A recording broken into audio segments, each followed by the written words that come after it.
front of me is INFINIX Hot 60i, and today I would like to show you how you can add photos to text message.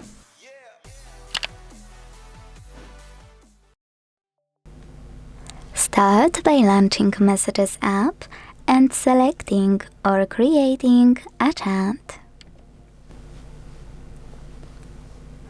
When you're ready to add any photos you want, click on this icon of a camera and the photo at the bottom right corner and scroll to tap on all of those you wanna add.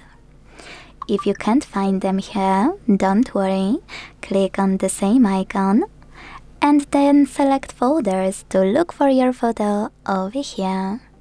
Tap on it to attach it and then do exactly the same with all the other ones you need.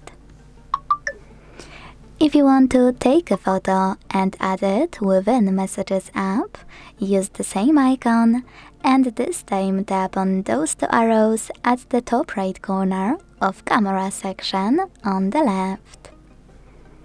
Then adjust your camera however you want to. Snap a photo and when you do, it will be automatically attached.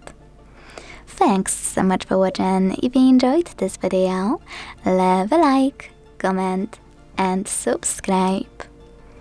Bye!